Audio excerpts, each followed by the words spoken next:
होता है, कनेक्ट करता है, खत्म हो गया, इतनी सी बात। आगे चलते हैं, अगर हमने ये डायग्राम क्लियर कर लिया हो तो और आगे चलते हैं, क्रोमोसोम पे की ओर चलते हैं। अब क्रोमेटिन तक क्लियर हो गया है तो क्रोमोसोम की ओर चलते हैं। अब क्रोमेटिन से जब क्रोमोसोम बनना होता है तो एक और प्रोटीन काम आता है, हिस्टोन प्रोटीन अकेले इस काम से सक्षम नहीं है, हाईली कंडेंसेशन जब होना है तो एक और मदद करने के लिए आएगा। अब देखेंगे क्रोमोसोम का डायग्राम देखते हैं।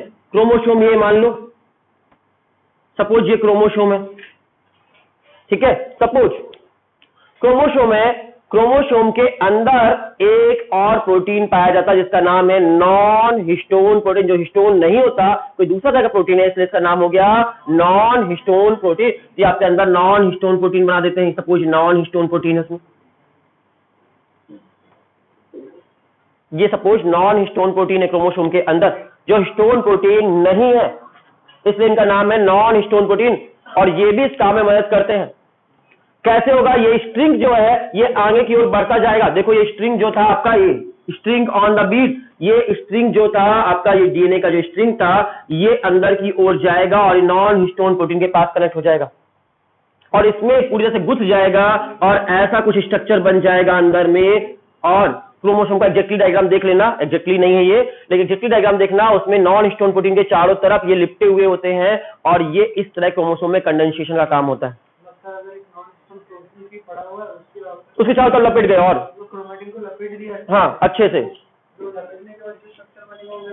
क्रोमोसोम हो गया। देखो डायग्राम अगर बना होगा तो दिखा देते हैं, नहीं बना है यहाँ पर। क्रोमोसोम का कोई डायग्राम देख लेना, कहीं पर बना हो, अच्छे से सुंदर सा डायग्राम बना हो क्रोमोसोम का, जिसमें histone non histone protein clear दिख रहा हो। कहीं पे बना था, हमने देखा था एनसीईआरटी पे, किसी और चैप्टर में बना है, बिना मिला कहीं पे, कोई बात नहीं, मिल जाएगा आपको, कहीं ना कहीं मिल जाएगा। आप वहां पे डायग्राम को और अच्छे से देखकर समझ सकते हैं इस बात को।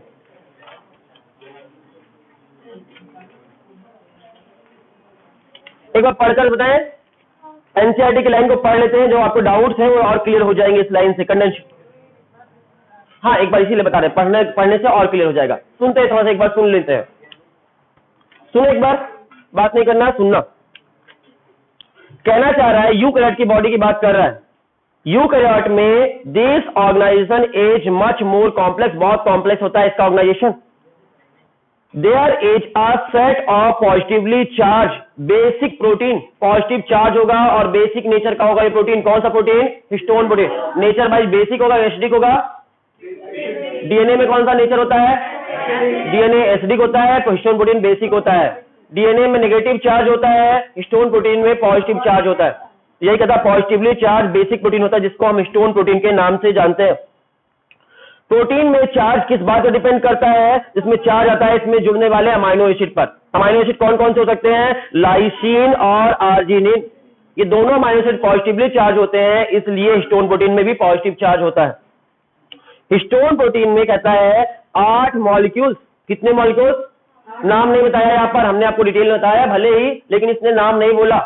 इसने बोला 8 मॉलिक्यूल्स हिस्टोन प्रोटीन के आपस में जुड़ जाते हैं और हिस्टोन का ऑक्टामर बना देते हैं। 8 मॉलिक्यूल्स आपस में जुड़ जाते हैं और हिस्टोन ऑक्टामर बन जाता है। ये हिस्टोन ऑक्टामर पॉजिटिव चार्ज होगा कि negative charge?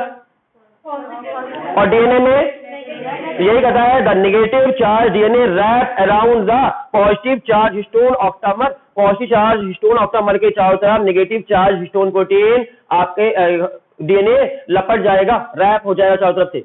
Positive charge histone octamer है, उसके चारों तरफ आकर कौन लपट जाएगा? Negative charge DNA. और इस तरह जो स्ट्रक्चर बनेगा लिपटने के बाद उस स्ट्रक्चर को बोलेंगे न्यूक्लियोसोम के नाम से जानेंगे। आपका बोलता है टिपिकल न्यूक्लियोसोम कंटेन, एक न्यूक्लियोसोम को देखा जाए तो उसमें 200 बेस पेयर के आसपास आते हैं। एक न्यूक्लियोसोम में लगभग 200 बेस पेयर होते हैं, 200 बेस पेयर। आपको कहते हैं एक सेल में कितने बेस पेयर होते हैं? टोटल 6.6 मल्टीप्लाई बाई 10 की पावर 9 बेस पेयर। तो मतलब एक में कितना आया? सिर्फ एक डायग्राम में यहां से तक बनाएंगे तो सिर्फ 200 बने।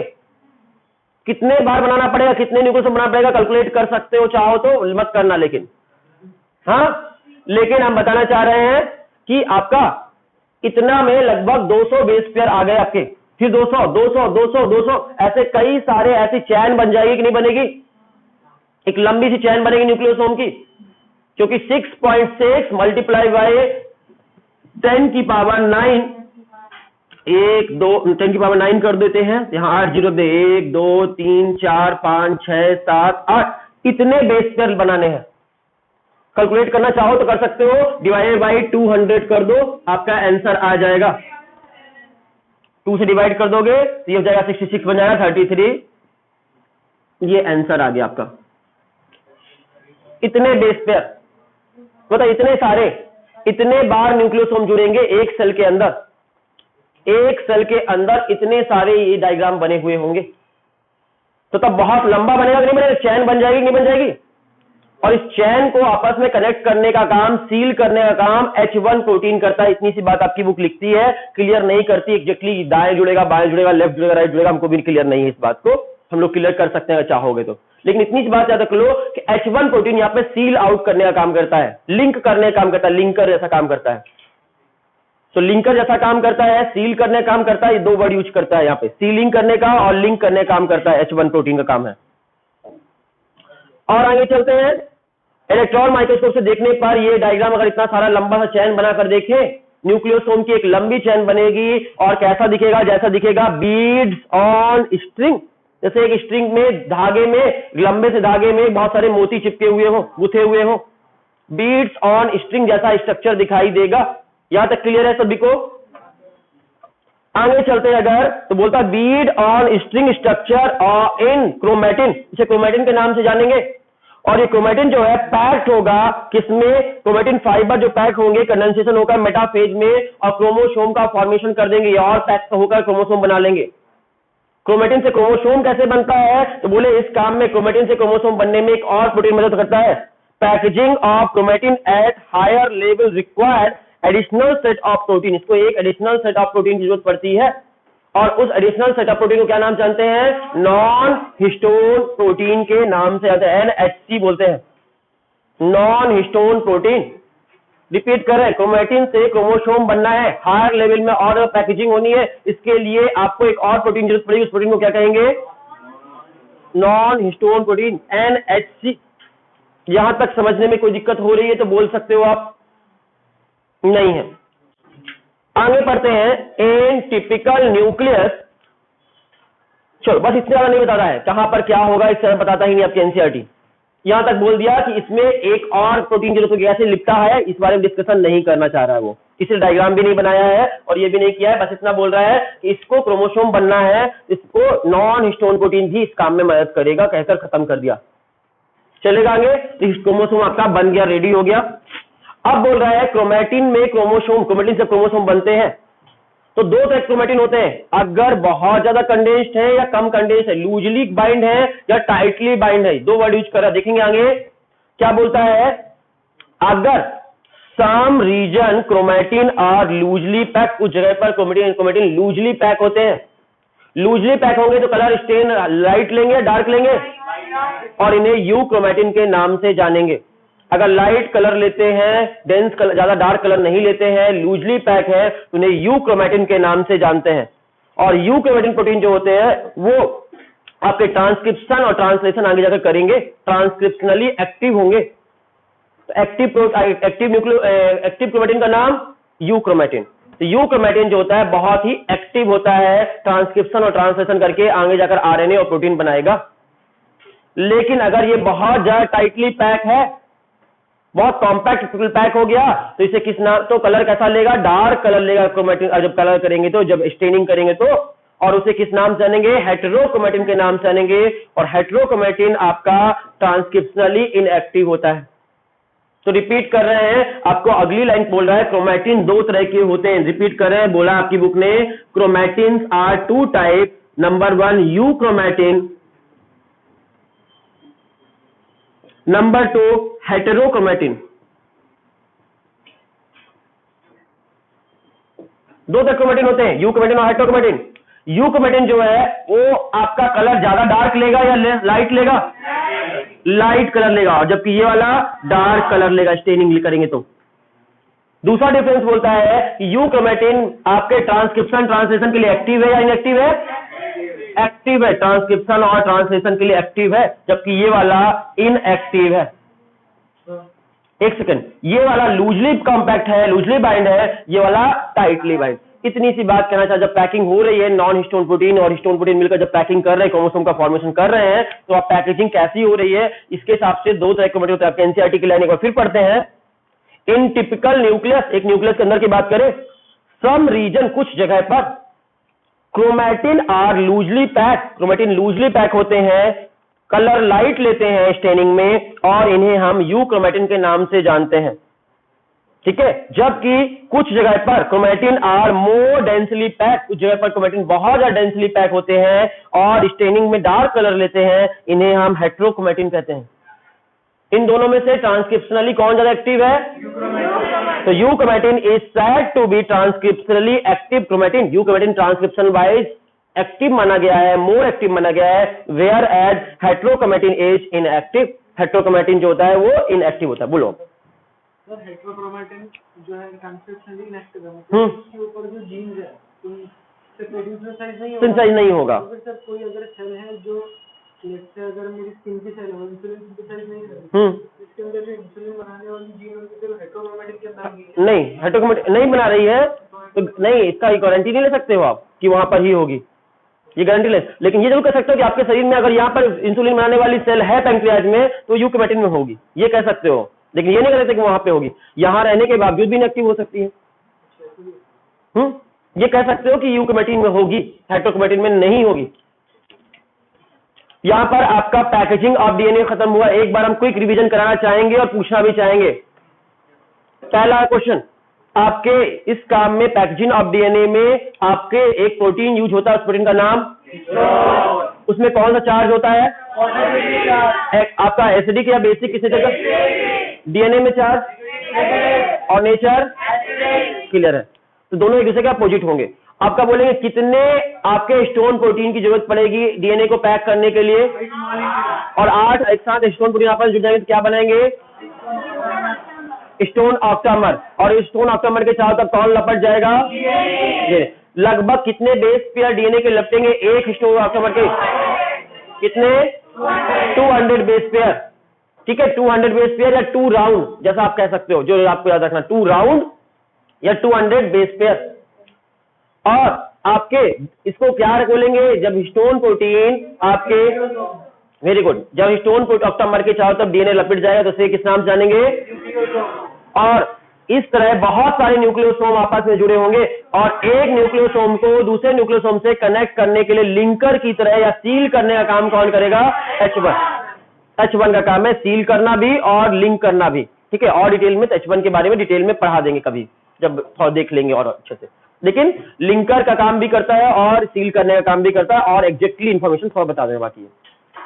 फिर बोले बहुत सारे स्टोन न्यूक्लियोसोम आपस में कनेक्ट हो जाएंगे और एक चैन बन जाएगी। उस चैन को क्या बोलेंगे? Beed on string. और बीड ऑन स्ट्रिंग को क्या बोलेंगे? क्रोमैटिन के नाम से जानेंगे। क्रोमैटिन किस स्टेज में और ज्यादा कंडेंस होगा? मेटाफेज में बहुत ज्यादा कंडेंस होगा। प्रोफेज से स्टार्ट हो जाएगा बट हाईली कंडेंस मेटाफेज। जब कंडेंसेशन हो रहा होगा तो उसमें एक और प्रोटीन जरूरत पड़ती है, उस प्रोटीन को कहते हैं non histone protein. High level में और ज्यादा कंडेंसेशन करना है तो, और ये नॉन हिस्टोन प्रोटीन इस काम में मदद करता है। बस खत्म हो गया, पैकेजिंग ऑफ डीएनए खत्म हो गया, और इस तरह क्रोमैटिन क्रोमोसोम बन जाते हैं मेटाफेज में। प्रोफेज में ही बन जाते हैं, प्रोफेज में ही बन जाते हैं, मोर कंडेंस फॉर्म में मेटाफेज में दिखते हैं। तो सेल डिवीजन के समय क्रोमोटिन क्या कन्वर्ट होते हैं? क्रोमोसोम में कन्वर्ट हो जाते हैं कंडेंसेशन करके, हाईली कंडेंस्ड होकर।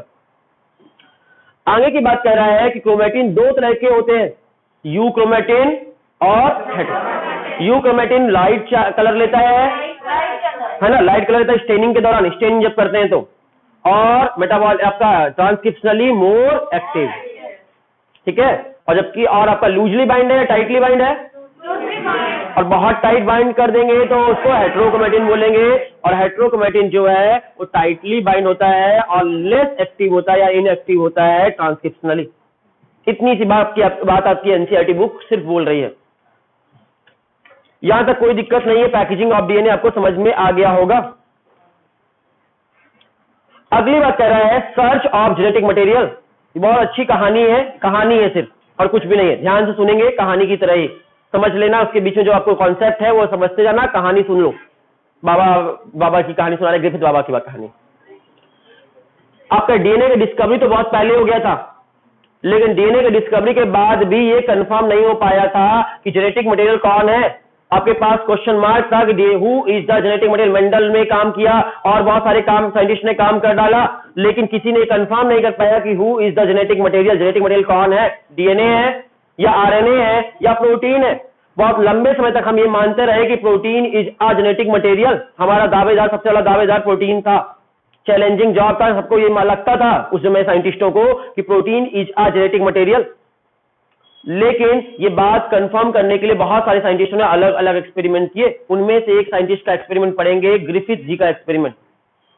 ग्रिफिथ एक साइंटिस्ट थे और वो वैक्सीन बना रहे थे। हाँ, वैक्सीन बना रहे थे। किस चीज की वैक्सीन बना रहे थे? वो बना रहे थे निमोनिया की वैक्सीन बना रहे थे, निमोनिया नाम की बीमारी की। सुनोगे ध्यान से, कहानी है, बहुत इंटरेस्टिंग भी है। इंटरेस्टिंग तरीके से पढ़ाने की कोशिश करेंगे, लेकिन सुनने की कोशिश करना, उसके पीछे फैक्ट जो है वो आप रखना। तो ग्रिफिथ एक साइंटिस्ट थे, वो निमोनिया की वैक्सीन बनाने की कोशिश कर रहे थे। निमोनिया नाम की बीमारी किसके बारे में होती है पता है आपको? स्ट्रेप्टोकोकस निमोनियाई एक बैक्टीरिया है। स्ट्रेप्टोकोकस निमोनियाई नाम के बैक्टीरिया की वजह से होता है। सबको पता है स्ट्रेप्टोकोकस निमोनियाई का, लेकिन उस जमाने में नाम कुछ और था। ग्रिफिथ के जमाने में नाम था, पुराना नाम उसका जान लो, डिप्लोकोकस निमोनियाई था पहला नाम, पुराना नाम। लेकिन आपकी बुक ने सही कर दिया, इसलिए सही लिखी आप। कुछ जगह आप पढ़ेंगे ग्रिफिथ का एक्सपेरिमेंट तो वहां डिप्लोकोकस निमोनियाई लिखा रहेगा, गलत मत कर देना, मतलब कंफ्यूज मत हो जाना। ओल्ड नेम था, अब नाम हम लोग जान चुके हैं कि डिप्लोकोकस नहीं है, वो स्ट्रेप्टोकोकस है। नाम कैसे पढ़ता मालूम है ना? डिप्लो मतलब कोकस मीन्स तो दो गोले रहेंगे, दो गोले दिखे तो डिप्लोकोकस। और स्ट्रेप्टो का मतलब हाँ नहीं, ग्रेस नहीं। देखो अगर एक लंबी सी चैन बनाकर रहते हैं ये रहा स्ट्रेप्टोकोकस। ये अकेला रहा तो कोकस बोलेंगे, मोनोकोकस। दो दिखे तो डिप्लोकोकस, ठीक है। और एक लंबी चैन बनाकर है तो पहले साइंटिस्ट को लगता था दो पे रहते हैं जोड़ा में, इसलिए डिप्लोकोकस निमोनियाई नाम रख दिए थे पहले। लेकिन बाद में अच्छे वाले माइक्रोस्कोप से देखा गया, आज के जमाने के माइक्रोस्कोप से तो मालूम चल गया कि दो गारंटी नहीं, दो ही रहे, दो से ज्यादा भी हो सकते हैं, एक चैन हो सकती है लंबी सी, इसलिए स्ट्रेप्टोकोकस निमोनियाई बोलते हैं इसको, स्ट्रेप्टोकोकस निमोनियाई। आज के डेट में यही नाम है। तो रिपीट करते हैं, आपका निमोनिया नाम का बीमारी किसका होता था? स्ट्रेप्टोकोकस निमोनियाई, जो भी स्पेलिंग देख लेना। स्ट्रेप्टोकोकस निमोनियाई नाम के बैक्टीरिया के कारण होता है, एक बैक्टीरिया का नाम है। और ये बैक्टीरिया जब किसी के शरीर के अंदर चला जाता था उसको स्ट्रेप्टोकोकस निमोनिया हो जाता था। जब इसके वैक्सीन पे काम कर रहे थे, बैक्टीरिया कल्चर करके लैब में रखे हुए कि नहीं रखे होंगे? और इनके पास जब इन्होंने कल्चर किया तो देखे कुछ बैक्टीरिया ऐसे थे जिनकी कॉलोनी बड़ी स्मूथ थी, बड़ी स्मूथ कॉलोनी आई थी। और स्मूथ आने की वजह से उसकी कॉलोनी स्मूथ थी, स्लाइमी थी, इसलिए उसका नाम एस रख दिया उन्होंने। और कुछ बैक्टीरिया की कॉलोनी देखा उन्होंने रफ थी, इसलिए उसका नाम आर कर दिया। एस और आर दो तरह के स्ट्रेन हो गए। इस बैक्टीरिया के दो स्ट्रेन थे उनके पास, एक स्मूथ कॉलोनी वाले और एक रफ वाले। स्मूथ वाले को S3 स्ट्रेन कहा उन्होंने, S3 स्ट्रेन। और आर वाले को, रफ वाले को R2 स्ट्रेन के नाम से जाना। ये स्ट्रेन है बैक्टीरिया के, दो तरह के बैक्टीरिया होगा इनके पास। स्ट्रेप्टोकोकस निमोनिया ये भी है, स्ट्रेप्टोकोकस निमोनिया ये भी है। उसके दो स्ट्रेन होगा इनके पास, एक स्मूथ था और एक रफ था, इसलिए इसका नाम S3 और R2 रखा। कोई दिक्कत? ये स्मूथ होने का कारण क्या था? इसके चारों तरफ आपके एक लेयर बनती थी, और लेयर किसकी बनती थी? वो पॉलीसेकेराइड। इसका नाम है म्यूकस, ठीक है। तो म्यूकस पॉलीसेकेराइड का कोट होता था चारों तरफ, और इस म्यूकस पॉलीसेकेराइड के कोट की वजह से ये स्मूथ होता था। चारों तरफ एक लेयर बनता था जिसका म्यूकस का। म्यूकस क्या चीज था? एक जगह पॉलीसेकेराइड का कोट बनता था, और इसकी वजह से ये स्मूथ थी, स्मूथ कॉलोनी म्यूकस की वजह से। अब कोई पूछे स्मूथ क्यों थे? ये म्यूकस की वजह से। म्यूकस क्या था? पॉलीसेकेराइड। चलेगा? इसमें नहीं था इसलिए रफ थे। अब देखा जाए, जो जरा मीठा बोलते हैं ना कई बार, वो थोड़ा सा डेंजरस होते हैं। पता नहीं बात, हर मीठी चीज अच्छी नहीं होती, तो डेंजरस चीज है, लाल रंग से रहते हैं। S3 जो था वो स्मूथ तो था बड़ा म्यूकस की वजह से, लेकिन वायरुलेंट था। वायरुलेंट मतलब बीमारी फैलाता था, अगर किसी के शरीर में घुस जाएगा तो निमोनिया नाम की बीमारी हो जाती थी उसको। कॉज डिजीज, निमोनिया डिजीज कराता था, कॉज निमोनिया डिजीज।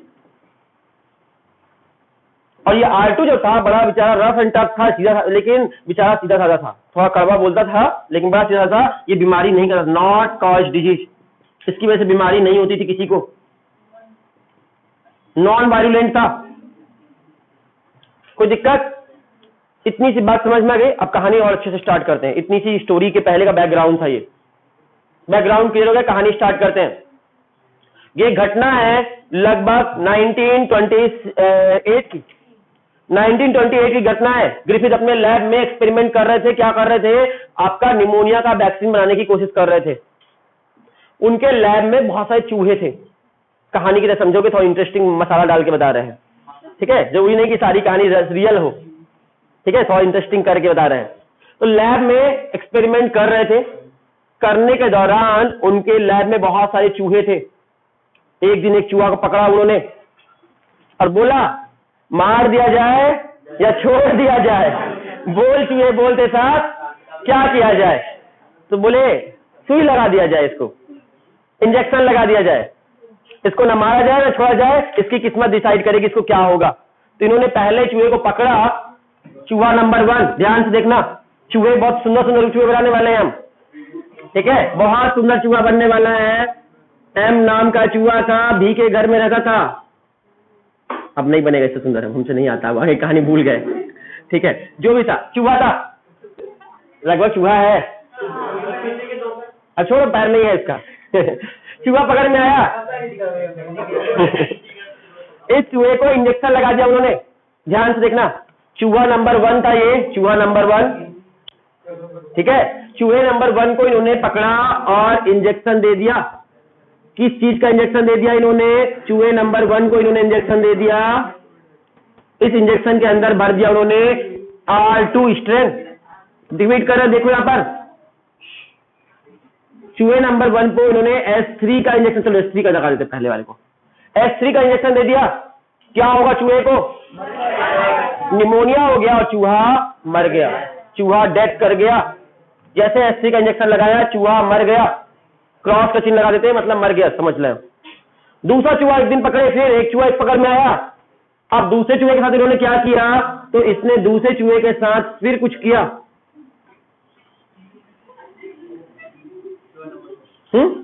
दूसरा चूहा था इनका, यहां पे आंख थी इसकी, हाँ